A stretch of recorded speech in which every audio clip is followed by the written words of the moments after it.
મિત્રો, આ એક સત્ય ઘટના અમદાવાદ શહેરમાં બની ગયેલી છે. શું આપણા દેશમાં ગરીબ હોવું એક ગુનો છે? એક ગરીબ માણસની આપણા દેશમાં કોઈ ઇજ્જત નથી હોતી. આ ઘટનામાં શું બન્યું તે જાણવા માટે અમારી સાથે કહાનીના અંત સુધી જોડાયેલા રહેજો. કાર્તિક હજુ પણ તેની એક આંખ સરખી રીતે ખોલી નહોતો શકતો. પોલીસવાળાનો હાથ અડધો તેના ગાલ ઉપર અને અડધો આંખ ઉપર લાગ્યો હતો. તેની આંખમાં લોહી ભરાઈ આવ્યું હતું અને જીભ જાણે જામી ગઈ હતી. કાર્તિક બીકમાં પૂછી પણ નહોતો શકતો કે તેને થપ્પડ શા માટે મારવામાં આવી છે અને તેણે એવું તે શું કર્યું છે. તેને જ્યારે પહેલી થપ્પડ લાગી તેને તેનો અહેસાસ થયો હતો. પછી તો બસ બધું બહેરું થઈ ગયું હતું અને ખાલી ગાલ ઉપર થપ્પડ પડવાનો અવાજ જ આવતો હતો. તેને ગાલ સૂંદ મારી ગયો હતો અને તેનો મગજ પણ કંઈ કામ નહોતું કરતું.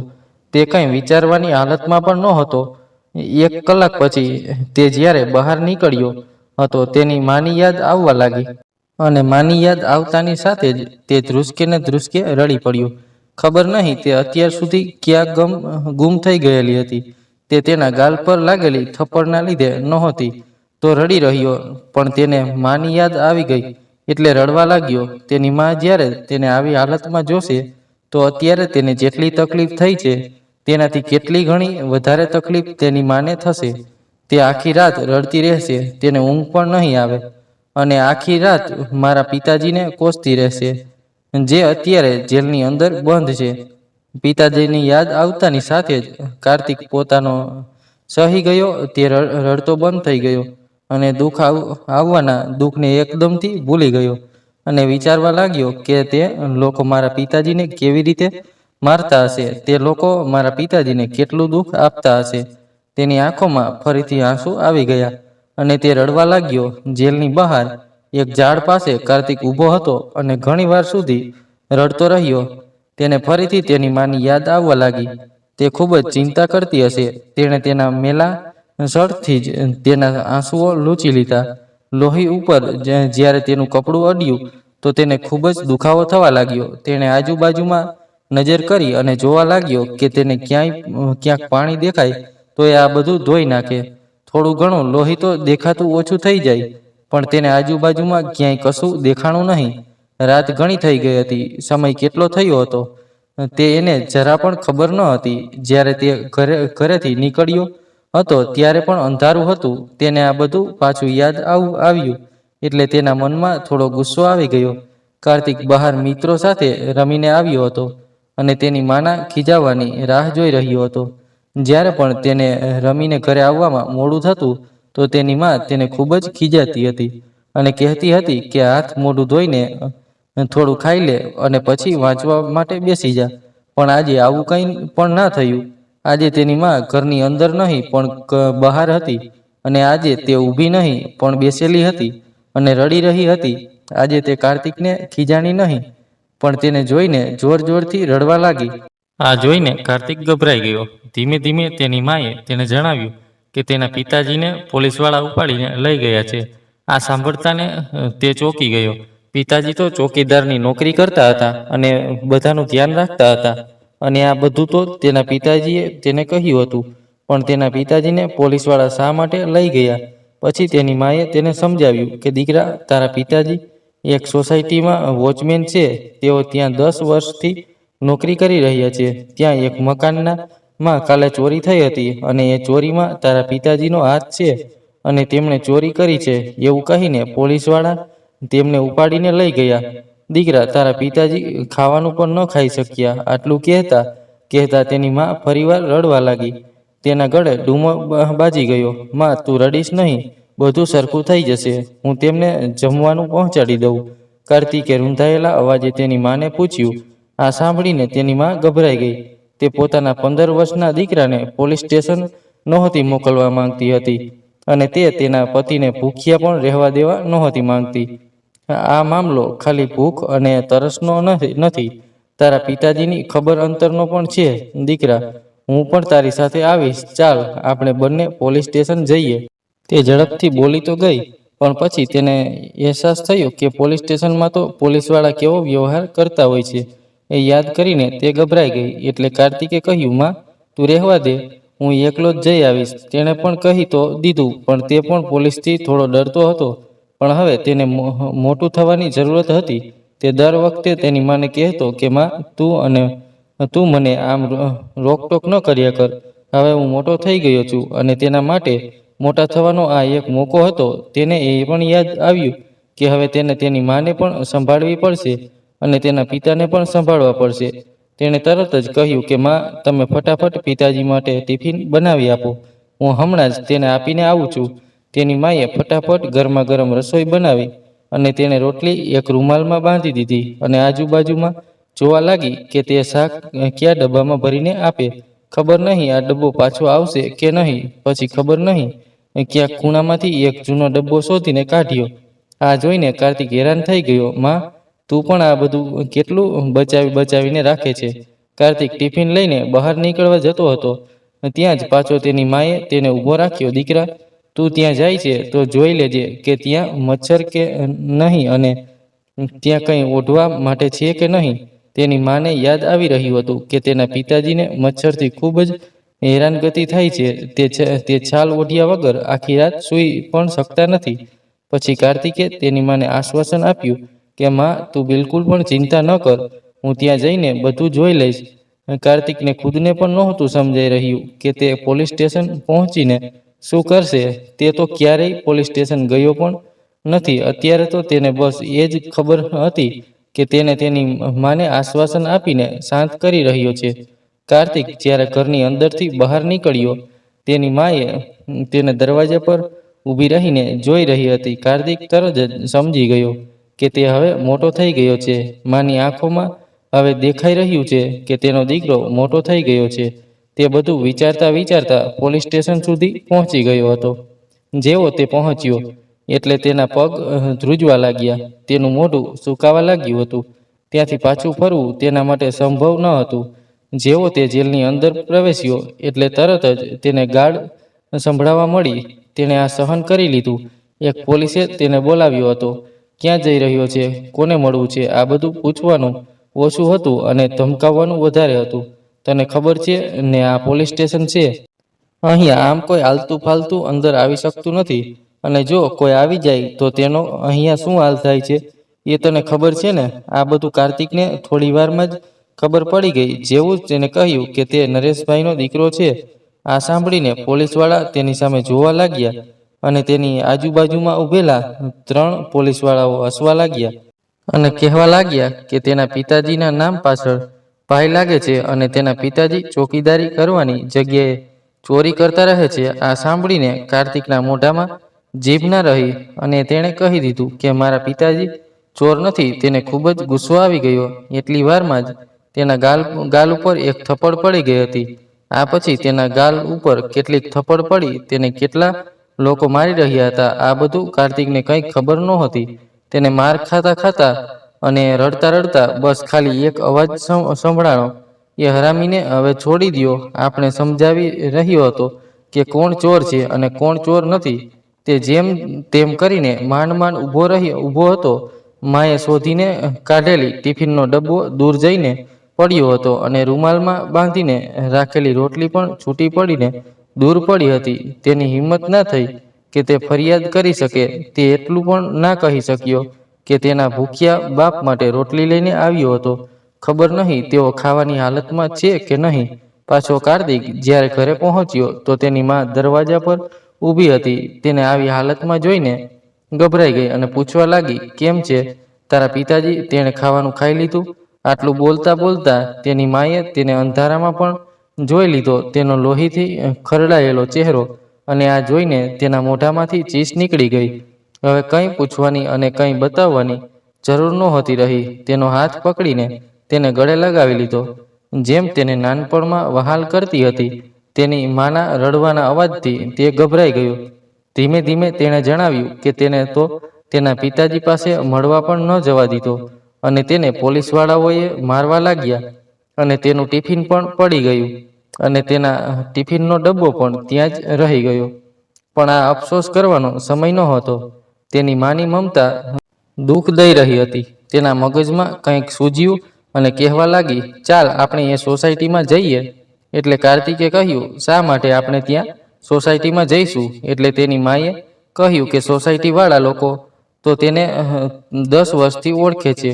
એટલે કાર્તિકે આશ્ચર્યથી કહ્યું, પણ માં, અત્યારે અડધી રાત્રે પોલીસ સ્ટેશનમાં તેની સાથે થયેલા અત્યાચારથી તે ક્યાંય પણ જવાને લાયક નહોતો રહ્યો. ચહેરા ઉપર મારના નિશાન અને શરીર ઉપર લોહી લાગેલું હતું. તે ખૂબ જ ગભરાઈ ગયેલો હતો. ક્યાંક સોસાયટીવાળાઓ પણ તેને મારવા લાગશે તો દીકરાની ખચકાટથી તેની માં થોડી ઢીલી પડી ગઈ. ખબર નહીં તેની માએ દીકરાનો ચહેરો ઓળખી લીધો કે તેને કંઈક બીજો વિચાર આવ્યો. તેને તરત જ ખ્યાલ આવ્યો કે તેના દીકરાને પણ જો પાછી પોલીસ ઉપાડીને લઈ જશે તો એ વિચારતા વિચારતા તેની આંખોમાં આંસુ આવી ગયા. આજની આટલી મુસીબતવાળી રાત તે એકલા નહોતી કાઢી શકે એમ. તે વિચારવા લાગી કે અત્યારે થોડી પાટાપિંડી કરીને ઘરમાં જ સૂઈ જઈએ. સવારે ઉઠીને આપણે સોસાયટીમાં જઈશું. માની નિરાશાભરી વાતથી તે એકદમ ચૂપ રહ્યો. તેની એક નાની એવી ઓરડીના અંધારામાં તેઓ જાગતા રહ્યા. આ કંઈ તેઓ માટે પહેલીવાર નહોતું કે તેઓ બંને એકલા સૂઈ રહ્યા હતા. તેના પિતાજી તો થોડા દિવસમાં નોકરી કરતા અને થોડા દિવસો રાત્રે નોકરી કરતા હતા. પણ તેમના માટે આ પહેલીવાર હતું કે તેના પિતાજી જેલમાં ગયા હતા. તેઓને ખબર ના પડી કે તેમને ક્યારેય ઊંઘ આવી કે ન આવી. તેઓ સવારે વહેલા ઉઠીને સવારમાં સોસાયટીના પ્રમુખના ઘરે પહોંચી ગયા હતા. સોસાયટીના પ્રમુખ પણ એકદમ ભોળા અને સીધા સાદા હતા. તેણે પણ આ વાતથી ખૂબ જ દુઃખ થયું હતું કે નરેશભાઈ જેવા જાણીતા ચોકીદારને પોલીસ ઉપાડીને લઈ ગઈ. તેઓને આશા હતી કે તેને પોલીસવાળા થોડી પૂછપરછ કરશે અને પછી છોડી દેશે. તેને થોડી ઘણી કાયદાની પણ ખબર હતી કે પોલીસે 24 કલાકથી વધારે કોઈ આરોપીને પકડીને નથી રાખી શકતી. કાયદો તો ના કાર્તિકને સમજાયો કે ના તો તેની માને સમજાયું. બંનેને ઘરે પાછા આવવા સિવાય બીજો કોઈ રસ્તો ન હતો. એટલે તેઓ પાછા ઘરે આવી ગયા. પણ પાછા આવતા સમયે તેની માં ઘરે પાછી ન આવી અને કહ્યું, ચાલ આપણે બંને પાછા જઈએ પોલીસ સ્ટેશનના. બોલતા કાર્તિક ચૂપ થઈ ગયો. દીકરાનો ગભરાયેલો ચહેરો જોઈને તેની માં સમજી ગઈ, પણ તે તેની માં હતી તો તે તેના દીકરાથી મોટી હતી. તેને તો તેના દીકરાનો હાથ પણ પકડવાનો હતો અને હિંમતનો હાથ પણ પકડવાનો હતો. તેણે કહ્યું કે કંઈ વાંધો નહીં દીકરા, ચાલ આપણે કોઈને સાથે લઈને જઈએ. માં, આપણી સાથે કોણ આવશે? કાર્તિકે લાચારી ભર્યા અવાજે કહ્યું. એટલે તેની માએ કહ્યું કે બેટા, આપણે વકીલ સાહેબને સાથે લઈને જઈશું. તેની માનો ખૂબ જ આશાભર્યો જવાબ હતો, કારણ કે તેની માએ એક વકીલના ઘરે ઘણા સમય સુધી કામ કર્યું હતું અને તેની પત્ની રીનાબેન પણ ખૂબ જ સારી હતી. અને આ બધું તેની માએ જ તેના દીકરાને કહ્યું હતું અને તેઓ વકીલ સાહેબના ઘરે જવા માટે નીકળ્યા. મિત્રો, આ ઘટનામાં આગળ શું બન્યું તે જાણવા માટે અમારી સાથે કહાનીના અંત સુધી જોડાયેલા રહેજો. અને જે મિત્રોએ હજુ પણ અમારી ચેનલને સબસ્ક્રાઇબ ના કરી હોય તે મિત્રો સૌથી પહેલા ચેનલને સબસ્ક્રાઇબ કરી બેલ આઇકોનને ઓલ પર સેટ કરી દેજો, જેથી અમારી દરેક નવી કહાની આપને સમયસર મળતી રહે. અને કહાનીના અંતમાં જય માતાજી જરૂરથી લખી દેજો.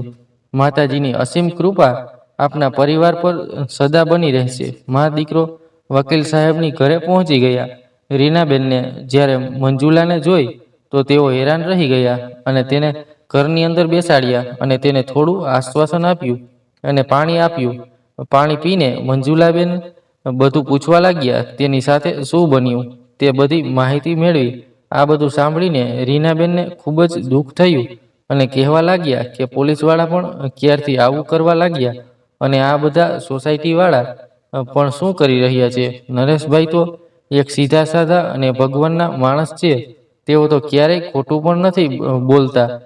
તેને કોઈ કેવી રીતે હાથ લગાવી શકે? હું હમણાં જ મારા પતિ સાથે વાત કરું છું. આ સાંભળીને કાર્તિકના ચહેરા ઉપર થોડી ચમક આવી. તેને ગર્વ થયું કે બીજા લોકો પણ ઓળખે છે કે તેના પિતાજી ચોર નથી, પણ વકીલ સાહેબ તેની પત્નીની જેમ જોશમાં ન હતા. તેને ખબર પડી ગઈ હતી કે 1 લાખ રોકડા રૂપિયાની ચોરીનો આ મામલો છે. જેણે ફરિયાદ કરી હતી તે તેમને સાવ નજીકથી ઓળખતો હતો. તેઓ તેની પત્નીને કહી રહ્યા હતા કે આ કેસમાં ચોકીદારની તો પૂછપરછ થશે. આ બધું સાંભળવા તેની પત્ની તૈયાર નહોતી. કોઈ નોકરિયાત માણસ 1 લાખ રૂપિયા રોકડા તેના ઘરમાં મૂકીને એવી રીતે બહાર જતો રહે. અને નોકરી તો હું પણ કરી રહી છું. મને તો 30,000નો ચેક મળે છે. એવી તે કઈ નોકરી છે કે જે નોકરીમાં 1,00,000 રૂપિયા પગાર તેને કેશમાં મળી રહ્યો હોય?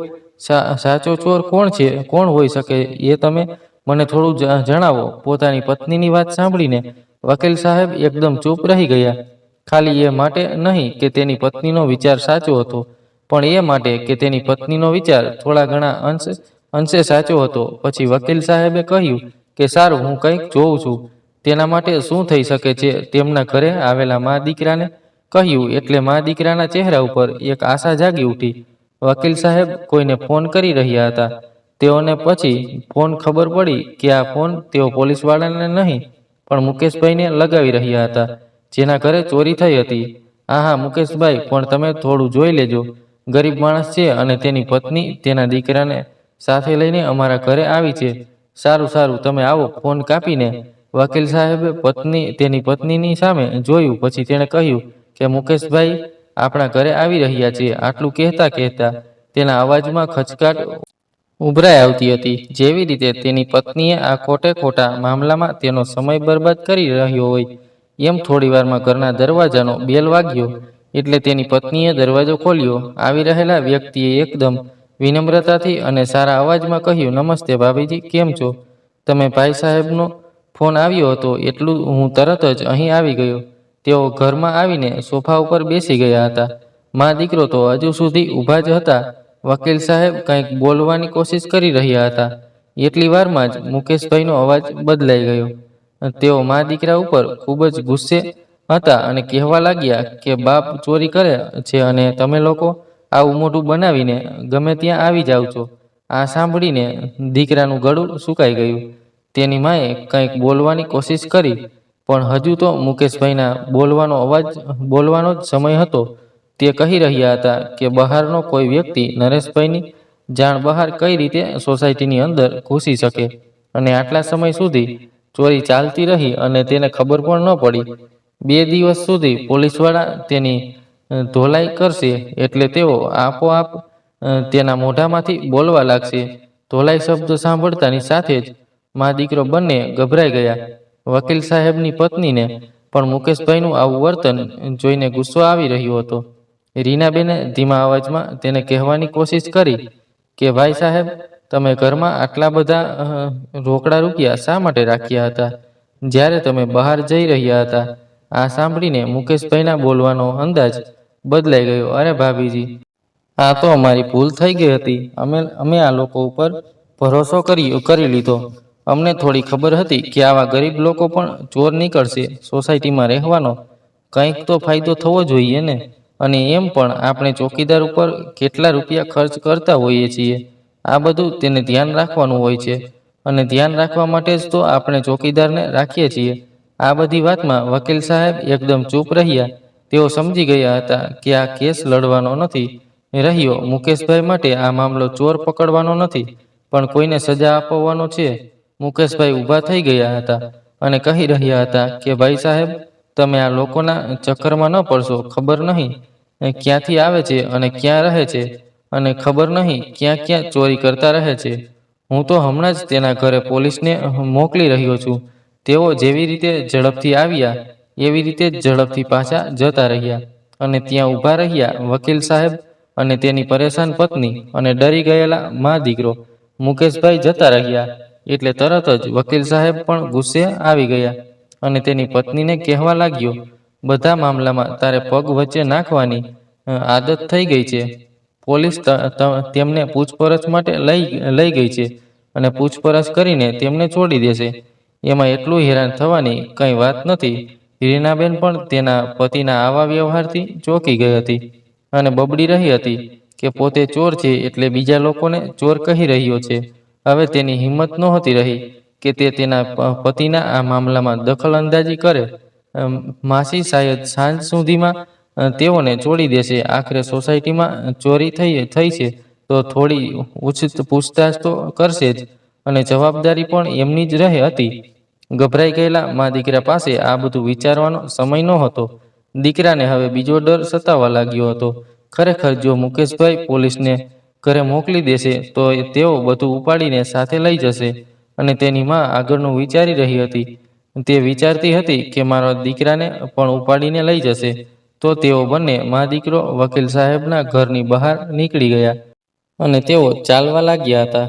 ચાલતા ચાલતા ક્યારે તેના ઘરની ઓરડી આવી ગઈ ખબર જ ના પડી. તેના ઘરની પાસે તો એક બીજો તમાશો ઊભો થઈ રહ્યો હતો. આજુબાજુના લોકો ખબર પડી ગઈ હતી કે નરેશભાઈ જેલમાં છે. આટલા બધા લોકોને જોઈને મા દીકરો ઢીલા પડી ગયા. આગળની રાતથી જે હિંમત ભેગી કરીને રાખી હતી એ તે છૂટી ગઈ હતી.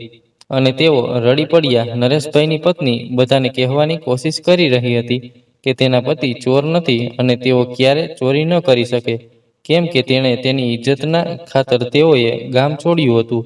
તેઓ રૂપિયા માટે તેના ભાઈ સાથે ઝઘડો કરવા માટે તૈયાર નહોતા. તો શું તેઓ અહીં આવીને ચોરી કરી શકે? તેમની પાસે બસ ખાલી ઇજ્જત સિવાય બીજું કશુંય ક્યાં હતું? થોડી મહિલાઓ તે બંને મા દીકરાને આશ્વાસન આપી રહી હતી. બધા લોકોની હમદર્દી તેમની સાથે હતી, પણ બધા પાસે નોખા નોખા સવાલો ઊભા હતા. જ્યારે ચોરી થઈ ત્યારે નરેશભાઈ ત્યાં નોકરી પર હતા. પોલીસ ખાલી તેમને એકને જ શા માટે ઉપાડીને લઈ ગઈ? ના કોઈએ તેના વિશે પૂછ્યું, ના કોઈએ તેને સફાઈ આપી. પણ ચોકીદાર અને ચોરની વચ્ચે ખૂબ જ મોટું અંતર હતું. જે અંતર તેઓએ એક ઝાટકામાં પૂરું કરી દીધું હતું. જે પતિ બીજાની સુરક્ષાના જવાબદાર હતા અને તેઓ જેલમાં હતા અને ઘર અસુરક્ષિત હતું.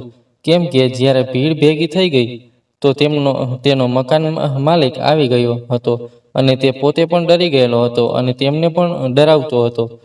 તેણે જે પણ કહ્યું એ બધાનો બસ ખાલી એક જ મતલબ થયો હતો કે તે લોકો હવે જલ્દીથી તેનું ઘર ખાલી કરી આપે. તેના મકાન માલિકને પણ એ ડર હતો કે તેઓ જ્યાં સુધી તેના ઘરમાં રહેશે ત્યાં સુધી તેમને ત્યાં પોલીસ આવતી જતી રહેશે અને તેઓને હેરાન કરતી રહેશે અને આ બધામાં ખૂબ જ બદનામી થતી રહે છે. તેણે પણ મજબૂરી સામે ધરી દીધી હતી. તેણે બસ એટલી હમદર્દી દેખાડી દીધી કે જ્યારે સુધી નરેશભાઈ પાછા ન આવી જાય ત્યાં સુધી તમે આરામથી અહીંયા રહેજો, અને જ્યારે તે પાછા આવી જાય પછી થોડા સમયમાં વ્યવસ્થા કરી લેજો. અને બધું જાણીએ છીએ કે નરેશભાઈ એક સારા માણસ છે. પણ અમે શું કરીએ? નરેશભાઈ આવી ગયા હતા, પણ એ સાંજે નહીં, પૂરા 2 દિવસ પછી તેનો સોજી ગયેલો ચહેરો, ઠીકથી ઉપર ના કરી શકે એવા હાથ અને લથડિયા ખાતા તેના પગ, આ બધું જોઈને લાગી રહ્યું હતું કે તેની સાથે આ 2 દિવસમાં શું બન્યું હશે. તેમને જોઈને મા દીકરો ખૂબ જ દુઃખી હતા અને તે ઘરે આવી ગયા એટલે તેને થોડી રાહત પણ મળી હતી. મા દીકરાએ પણ અનુભવ્યું હતું કે તેઓ બંને પણ આ 2 દિવસમાં જેલની અંદર જ ગુજાર્યા હતા અને તેમણે પણ ખૂબ જ દુઃખ અનુભવ્યું હતું. બસ ખાલી તેના શરીર ઉપર મારના ક્યાંય નિશાન ન હતા, પણ તેને મનોમન ખૂબ જ માર પડ્યો હતો. નરેશભાઈ પણ ખૂબ જ દુઃખી હતા. જે પત્નીને તેઓ અધિકારપૂર્વક કહેતા એ પત્ની આજે તેઓ કંઈ કહી નહોતા શકતા. જે દીકરાને ભણવા માટે ખીજાઈ જતા હતા આજે તેની સામે તેઓ આંખ પણ મેળવી નહોતા શકતા. એ રાત્રે ઘરમાં જમવાનું તો બન્યું હતું પણ કોઈ જમી શક્યા નહીં. આ બધા એકદમ ચૂપચાપ સૂઈ ગયા હતા. બસ તેના હૃદયમાં એક શાંતિ હતી કે તેઓ આ અંધારામાં ત્રણેય એકસાથે ભેગા મળીને સૂતાશે. રાત આમ જ જતી રહી અને સવાર થઈ ગઈ. સવારમાં તેની પત્નીએ પૂછ્યું કે આજે તમે સોસાયટીમાં જવાનો છો? નરેશભાઈ થોડીવાર ઊભા થઈ રહ્યા અને પછી ધીમેથી કહ્યું, ના, હું સોસાયટીમાં નહીં જાઉં. તેની પત્નીને અંદાજો હતો કે તેણે તેની ઇજ્જત ઉપર પોતાનું ગામડું છોડી દીધું હતું અને ઇજ્જત માટે તેઓ શહેર આવ્યા હતા અને 10 વર્ષ સુધી એક જ સોસાયટીમાં ટકી રહ્યા હતા, અને એ માટે કે તેને ત્યાં બધા લોકો ઇજ્જત કરતા હતા અને સરકારી સ્કૂલમાં ભણતા દીકરાને વટથી કહેતા હતા કે તેની પરમિશન વગર તેની સોસાયટીમાં કોઈ પણ પગ ન મૂકી શકે. એકવાર તેણે કહ્યું હતું કે તેણે એક મંત્રીની કારને સોસાયટીના ગેટ ઉપર જ ઊભી રાખી દીધી હતી. શું કરે, સોસાયટીનો આ કાયદો હતો. જ્યારે સોસાયટીના પ્રમુખે કહ્યું પછી જ તેમને અંદર આવવા દીધા હતા. બધા લોકોએ તેને શાબાશી પણ આપી હતી અને કહ્યું હતું કે તેણે આ ખૂબ જ સારું કર્યું, અને દીકરાના આંખોની ચમક તેના હૃદયમાં ઉતરી જતી. જ્યારે કેટલી રાતો સુધી જાગવાનું અને એક જ જગ્યાએ બેસી રહેવાનું, અને તેને મહિનામાં ખાલી 8,000 જ મળતા હતા. ત્યારે નરેશભાઈનો વટ થોડો કડવાશમાં મળી જતો હતો. બસ ખાલી ઇજ્જતની મીઠાશે તેમને બચાવીને રાખ્યા હતા, અને હવે તો એ ઇજ્જત પણ જતી રહી તો સોસાયટીમાં કેવી રીતે જઈ શકે? પણ તેને પાછું સોસાયટીમાં જવાનું હતું, કેમ કે એક નોકરીનો સવાલ હતો અને ગુમાવી દીધેલી ઇજ્જત પણ પાછી મેળવવાનો સવાલ હતો. તેઓ ભાગી જશે તો સોસાયટીના બધા લોકો તેને ચોર સમજીને બેસી જશે. મા દીકરાને સાથે બેસીને આ બધી ચર્ચા કરીને નરેશભાઈ સોસાયટી તરફ જવા માટે ચાલવા લાગ્યા. સોજેલો ચહેરો, લડખડાતા પગ. જ્યારે તેઓ સોસાયટીના ગેટ પર પહોંચ્યા તો તેના બીજા ચોકીદાર સાથી મિત્રો તેની પાસે દોડીને પહોંચી ગયા. બધાએ તેમને જણાવ્યું કે મુકેશભાઈ એક લાકડી લઈને આવ્યા હતા અને બધા ગેટના ચોકીદારોને મારવા લાગ્યા હતા અને સોસાયટીની અંદર આવવાવાળા મજૂરોને પણ મારતા હતા અને એક એકને રોકીને તેઓ પૂછતાછ કરતા હતા. કોઈકને ગાળો આપી, કોઈકને થપ્પડ મારી, કોઈકને પગનું પાટું માર્યું, કોઈકને લાકડીથી માર્યા. તેઓ 2 દિવસથી બધાને ખૂબ જ હેરાન કરી રહ્યા હતા. એમાંથી એક ચોકીદારે કહ્યું કે ચાલો, ગરીબ હોવાનો મતલબ જ ચોર સમજીને બેસે છે. બધા લોકો આ બધું જોઈને પણ સોસાયટી વાળાઓ કંઈ બોલ્યા નહીં. એકાદ માણસે વચ્ચે બોલવાની કોશિશ કરી હતી તો તેણે કહ્યું હતું કે જે કોઈ વચ્ચે આવશે તેને હું જેલની અંદર નાખી દઈશું. આ બધું સાંભળીને નરેશભાઈએ કહ્યું કે હું હમણાં પ્રમુખને મળીને આવું છું. અને પછી તેઓ પ્રમુખને મળવા માટે સોસાયટીમાં જતા રહ્યા.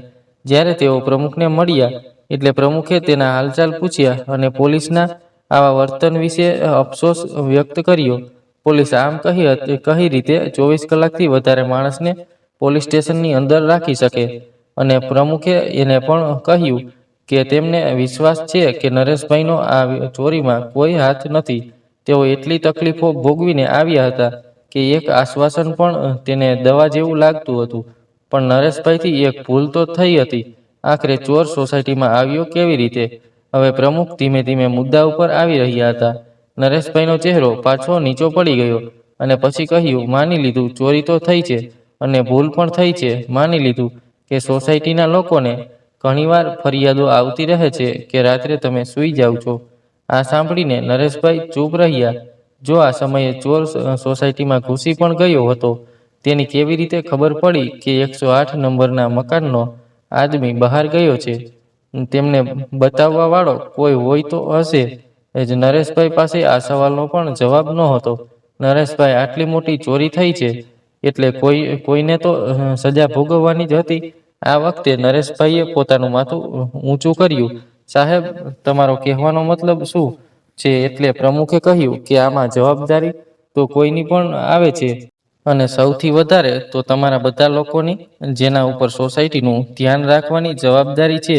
હવે નરેશભાઈના હૃદયમાં તેના ગામડાવાળું માથું ઊંચું થઈ રહ્યું હતું.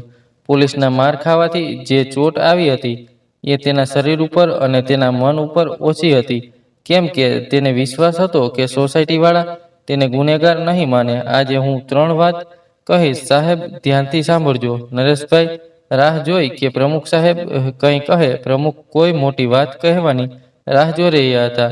એટલે નરેશભાઈએ શરૂઆત કરી, સાહેબ, પહેલી વાત તો એ કે સોસાયટીની પાછળની દિવાલ ઉપર એક સીડી લાગેલી છે, જેનાથી તમે પાછળની દુકાનેથી માલ સામાન ખરીદી શકો છો, અને દુકાનદારે પણ તેની તરફથી ચડવાની પૂરેપૂરી વ્યવસ્થા કરી લીધી છે. અને તમને લોકોને દર વખતે કહીએ છીએ કે આ સુવિધા ક્યારેક તમને ભારે પડી શકે છે.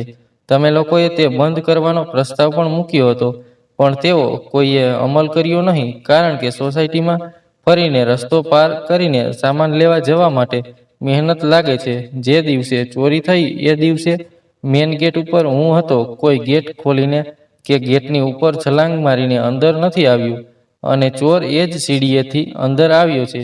સોસાયટીની અંદર 120 લોકોનો ઘર પરિવાર રહે છે. દુકાનવાળાને એ ખબર રહેતી હોય છે કે કોણ સોસાયટીમાંથી બહાર જવાનું છે, કેમ કે બધી મહિલાઓ એક દુકાનેથી જ સામાન લેતી હોય છે, અને આજુબાજુવાળા લોકોને પણ ખબર રહેતી હોય શકે કોણ સોસાયટીમાંથી બહાર જવાનું છે, અને એમાંથી પણ કોઈ ચોરનો સાથીદાર હોઈ શકે છે. અને આમ તમે બધાને માની લીધું કે એક ગરીબ માણસ જ ચોર હોઈ શકે.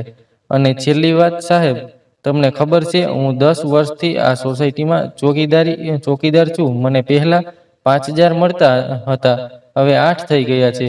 અમે એક પગ ઉપર ઊભા રહીને, બધાના સુખ દુઃખમાં સાથે ઊભા રહીને આખી રાત ચોકી કરીએ છીએ અને બાળકોનું પણ ધ્યાન રાખીએ છીએ. એક કે કોણ છોકરો ક્યારે સ્કૂલેથી આવે છે અને ક્યારે સ્કૂલે જાય છે, અને એ બધું જોઈને પણ તમે આ બધું બોલીને અમને ચોર બનાવવામાં એક દિવસની પણ વાર ન લગાડી. આ એક ગરીબ અને નાના માણસને અહીંયાની દુઃખભરી વાત છે, અને પ્રમુખ સાહેબ જેવા શરીફ માણસ પણ એને ખમી નથી શકતા. તેણે આખરે એક બોમ્બ ફોડી જ દીધો. તેણે કહી જ દીધું કે તેના પેટમાં શું હતું. નરેશભાઈ, આટલે બધી ડાયલોગબાજી કરવાનો તમારો મતલબ શું છે? તમારી કંપનીએ તમને કાઢી મૂક્યા છે, અને આજે રાતથી જ નવો ચોકીદાર આવી રહ્યો છે. નરેશભાઈ આ બધું સાંભળવા માટે તૈયાર હતા, અને નોકરી છોડવા માટે પણ તેને નોકરીમાંથી કાઢી નાખશે એ વાત તેણે વિચારી પણ નહોતી. 10 વર્ષ પહેલા તો તેની કંપનીએ કહ્યું હતું કે ચોકીદારમાં તેને કંપની તેના ગમે એવા ખરાબ સમયમાં તેની પાસે પાછળ ઊભી રહેશે, અને જરૂર પડશે ત્યારે કેસ પણ દાખલ કરી દેશે. અને આજે એને આ ઉંમરમાં વગર જાણકારીએ તેને કંપનીમાંથી બહાર કાઢી મૂક્યા. હવે તો ના તેને કંઈ કહેવાની હિંમત વધી હતી, ના કંઈ સાંભળવાની. તેઓ જ્યારે ઘરે ફર્યા તો તેને જોઈને તેની પત્ની હેરાન રહી ગઈ. અરે, તને અત્યારે આવી ગયા? તેઓ વગર કંઈ બોલ્યે રૂમની અંદર ખુરશીમાં એકલા બેસી ગયા. તેની પત્નીને વધારે કંઈ પૂછવાની હિંમત ના થઈ. પછી કંઈ જરૂર જ ના પડી કે તે મને નોકરીથી કાઢી મૂક્યા. એક બીજો ઝટકો તેની રાહ જોઈ રહ્યો હતો. જેવો તેની રૂમની અંદર તેના દીકરાઓ ચહેરો દાખલ થયો. 2 દિવસ પહેલા પોલીસે લગાવેલી થપ્પડથી તેના દીકરાના ચહેરા ઉપર લોહીની લકીરો છપાઈ ગયેલી હતી. તેના હોઠમાંથી લોહી નીકળી રહ્યું હતું. 15 વર્ષનો છોકરો અચાનક તેને નાનો લાગી રહ્યો હતો. તે ધ્રુસકે ને ધ્રુસકે રડી રહ્યો હતો. તેને જોઈને તેની માના મોઢામાંથી ચીસ નીકળી ગઈ. તેના પિતાજી પણ તેની નોકરી છૂટી જવાની તકલીફને ભૂલીને તેઓ ઊભા થઈ ગયા. બેટા, તને કોણે માર્યું? આ તારી સાથે શું થઈ ગયું? તું કેમ રડી રહ્યો છે? આ રડવાનું તેને માર પડવાથી નહીં, પણ તેના પિતાજીને બધા છોકરાઓ ચોર સમજી રહ્યા છે, અને આ વાત માટે તેને બીજા છોકરાઓ સાથે ઝઘડો થઈ ગયો હતો. તે કહી રહ્યો હતો કે હવે હું ક્યારેય રમવા માટે નહીં જાઉં. તેને એક કસમ ખાઈ લીધી હતી. જે દીકરાને ઘરમાં થોડીવાર પણ બેસવું મંજૂર નહોતું, તે કાર્તિક આજે ઘરમાંથી બહાર નીકળવા માટે તૈયાર નહોતો. નરેશભાઈનું પણ મન કરી રહ્યું હતું કે તેઓ રડી પડે, પણ જો તે તેના દીકરાની સામે રડે તો તેની ઇજ્જત શું રહી જાય. બસ તેઓ તેના દીકરાના પીઠ ઉપર તેનો હાથ ફેરવતા રહ્યા. તેનું પણ હૃદય અંદરથી રડી રહ્યું હતું. તેના વાહામાં પણ કોઈ હાથ ફેરવી ગરીબી આટલી બધી પણ મજબૂર કરી દેશે, એ તેને કોઈએ પહેલા પણ બતાવ્યું હોત તો તેઓ સમજી નહોતા રહ્યા કે હવે તેની જિંદગી આગળ કેવી રીતે વધશે. તેને હવે બસ એ ખબર પડી ગઈ હતી કે તે જ્યાં પણ નોકરી કરવા જશે, ત્યાં તેની ચોરીની છાપ અને જેલનો રેકોર્ડ તેનો પીછો કરતો રહેશે. 10 વર્ષ સુધી એક જગ્યાએ ચોકીદારી કરવાવાળા નરેશભાઈ તેને ખુદને બચાવી શકશે કે પછી બેઇજ્જતીની થપ્પડ ખાતા ખાતા તેની આખી જિંદગી વટાવી દેશે? તેમની પાસે આવા સવાલોનો કોઈ જવાબ ન હતો. તેઓ ત્રણેય બેસીને જેમ તેમ થોડું ઘણું પરાણે ખાઈ રહ્યા હતા, ત્યારે જ વકીલ સાહેબની પત્ની રીનાબેન આવ્યા. જેમ કે તેણે તો અત્યાર સુધી ખાલી નરેશભાઈની પત્નીની વાત સાંભળી હતી, તે હવે ખુદ નરેશભાઈ પાસે બધી હકીકત જાણવા માંગતી હતી.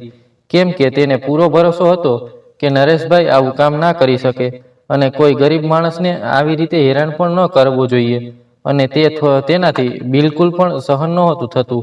એટલે તેણે નરેશભાઈને ઇન્સાફ અપાવવા માટેનો નિર્ણય કરી લીધો. નરેશભાઈએ રીનાબેનને બધી હકીકત જણાવી દીધી, અને સોસાયટીની પાછળની સીડીવાળી વાત પણ જણાવી દીધી. આ બધી વાત સાંભળીને રીનાબેન બધું સમજી ગયા હતા કે આખરે ત્યાં શું થયું છે. વકીલ સાહેબના પત્ની રીનાબેન મંજુલાને અને તેના પરિવારને સારી રીતે ઓળખતી હતી, અને સુનીતાને એક સારી મહિલા સમજતી હતી. નરેશભાઈની વાત સાંભળીને રીનાબેન સીધા જ ત્યાંથી એ સોસાયટી પાસે ગયા જ્યાં ચોરી થઈ હતી. રીનાબેને ત્યાં પહોંચીને બધી બાજુ નજર કરી અને સોસાયટીની ફરતે આંટો મારવા લાગ્યા. તે ત્યાં જઈને ઊભા રહી ગયા જ્યાં આ સીડી લગાવેલી હતી. રીનાબેન ત્યાં 4-5 કલાક માટે ઊભા રહ્યા. એટલા સમયમાં તેઓ ત્યાં ઘણું બધું જોયું. આટલી મોટી ચોરી થઈ હતી તો પણ બધા લોકો ત્યાંથી સામાન મંગાવી રહ્યા હતા અને સામાન લેવા આપવા માટે પણ માણસોએ જ સીડી ઉપર જઈ રહ્યા હતા. આવી રીતે રીનાબેન ત્યાં લગભગ 1 અઠવાડિયા સુધી તે સોસાયટીની ફરતે રહ્યા. એક દિવસ એક આદમી સામાન લેવા માટે બહાર નીકળ્યો એટલે તેણે એક દૂધવાળાને કહ્યું, ભાઈ, હું 2 દિવસ માટે બહાર જઈ રહ્યો છું, એટલે મારા ભાગનું દૂધ ન લાવતા. હવે રીનાબેન આ બધું સમજી ગયા હતા કે એ લોકો જાતે જ બધાને જણાવે છે કે તેઓ ઘરે નથી અને ક્યાંક બહાર જઈ રહ્યા છે. અને રીનાબેનને ત્યાં એક બીજી પણ વાત નોટિસ કરી કે તે દૂધવાળો જ્યારે સોસાયટીની અંદર આવતો હતો તો તે બધાના ઘરમાં નજર કરતો રહેતો હતો. એટલે રીનાબેનને તે દૂધવાળા ઉપર શક ગયો. એક દિવસ રીનાબેન તેની બહેનપણી લઈને તે દૂધવાળા પાસે ગયા. તેની બહેનપણી તેનાથી થોડી પાછળ ઊભી રહી અને તેણે તેના ફોનનું વિડીયો રેકોર્ડિંગ ચાલુ કરીને રાખ્યું હતું. તેમણે દૂધવાળા પાસેથી દૂધ બંધાવ્યું અને તેઓ જાણી જોઈને જ તેનું પર્સ ત્યાં મૂકીને જતા રહ્યા. તેના પર્સમાં 1000 રૂપિયા હતા. થોડીવાર રહીને રીનાબેન જ્યારે પાછળ આવ્યા, પોતાનું પર્સ શોધતા અને તેણે દૂધવાળાને પૂછ્યું. એટલે દૂધવાળાએ કહ્યું કે મેડમ, તમે અહીંયા તો કોઈ પર્સ ભૂલીને નથી ગયા. શાયદ તમે બીજી કોઈ જગ્યાએ રાખી દીધું હશે. તેમને યાદ નહીં રહ્યું હોય. જ્યારે ઘણા સમય સુધી તે દૂધવાળો માન્યો નહીં એટલે રીનાબેને તેની બહેનપણીને નજીક બોલાવી અને તેણે તે વિડીયો બતાવ્યો જે તેમણે થોડીવાર પહેલા ઉતાર્યો હતો. દૂધવાળાએ તેનું પર્સ તેના ટેબલ નીચે રાખી દીધું હતું, જે રીનાબેને તેની દુકાનની અંદર જઈને બહાર કાઢ્યું. હવે રીનાબેનને પૂરો વિશ્વાસ થઈ ગયો હતો કે આ ચોરી દૂધવાળાએ કરી છે. રીનાબેને કહ્યું કે હું તારો આ વિડીયો પોલીસ સ્ટેશને આપવા જઈ રહી છું. તને ચોરી કરતા શરમ નથી આવી રહી?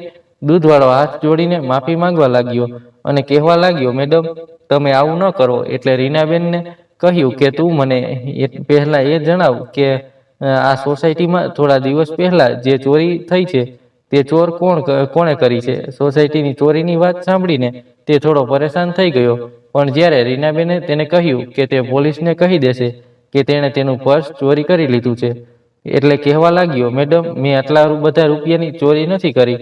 મેં તો બસ ખાલી 5000 જ ચોરી કર્યા હતા અને ત્યાં તો બસ ખાલી 5000 રૂપિયા જ હતા. તે માણસ જૂઠું બોલી રહ્યો છે. તે માણસ રોજ દૂધ તો મંગાવી લે છે. જ્યારે 100 રૂપિયાનું દૂધ થાય છે તો એ 60-70 રૂપિયા જ આપે છે.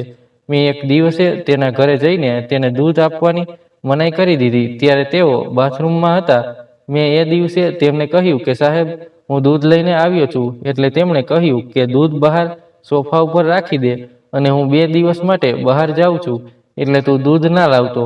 એટલે મેં નક્કી કરી લીધું કે હું આમના ઘરેથી ચોરી કરીને બધો હિસાબ વાળી લઈશ. એટલે રાત્રે હું પાછળની સીડીથી અંદર આવીને પાછળના ભાગમાંથી તેના ઘરમાં ઘૂસી ગયો. હું રૂમની અંદર ગયો તો મેં જોયું કે અંદર 5000 રૂપિયા પડ્યા હતા અને મેં તે રૂપિયા ઉપાડી લીધા. રૂમમાં બીજા વધારે રૂપિયા નહોતા.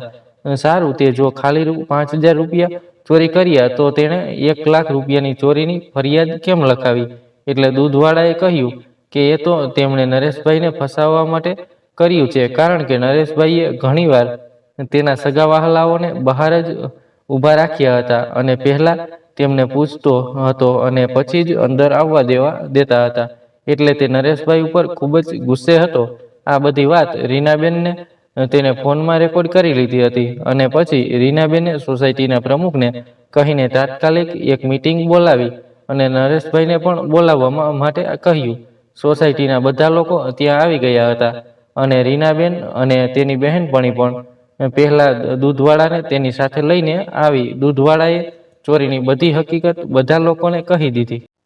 જેના ઘરમાં તેણે ચોરી કરી હતી તેના વિશે પણ ઘણું ખરું ખોટું કહી દીધું હતું. આખી સોસાયટીએ ભેગા મળીને મુકેશભાઈને ઘણું સંભળાવ્યું હતું અને આખી સોસાયટીએ તેના ઉપર પોલીસ ફરિયાદ કરી. તેને કહેવા લાગ્યા કે તમે આ ખૂબ જ મોટી ભૂલ કરી છે. એક ગરીબ માણસ ઉપર આટલો બધો આરોપ મૂકતા સોસાયટીના બધા લોકોએ નરેશભાઈને પાછા નોકરી પર લાગી જવાની સલાહ આપી. પણ આ વખતે પણ નરેશભાઈએ ત્યાં નોકરી કરવાની ના પાડી દીધી. તેણે બધાને કહ્યું કે એકવાર જ્યાં તેમની ઇજ્જત ઉપર છાંટા ઉડે છે તેઓ ત્યાં ફરીવાર પાછું વળીને નથી જોતા. આ ઘટના પછી બધા લોકો પોતપોતાના ઘરે ચાલ્યા ગયા અને નરેશભાઈ પણ પોતાના ઘરે આવી ગયા અને તેમણે રીનાબેન નો ખૂબ ખૂબ આભાર માન્યો. નરેશભાઈએ ઘરે આવીને તેની પત્ની અને દીકરાને ત્યાં બનેલી આખી ઘટના કહી સંભળાવી. તેનો દીકરો અને તેની પત્ની પણ આ સાંભળીને ખુશ થઈ ગયા, પણ તેના દીકરાને પડેલી થપ્પડ અને તેની સાથે થયેલી બેઇજ્જતી નરેશભાઈ અને તેનો દીકરો આખી જિંદગી ક્યારેય પણ ભૂલી નહીં શકે. જે ખાલી તેઓ ગરીબ છે તેના લીધે પડી હતી. શું ગરીબ રહેવું ગુનો છે? આ જે પણ થયું તો પણ તેઓને થોડી શાંતિ હતી. તેને લાગી રહ્યું હતું કે તેની ઈમાનદારી આજે સાબિત થઈ ગઈ.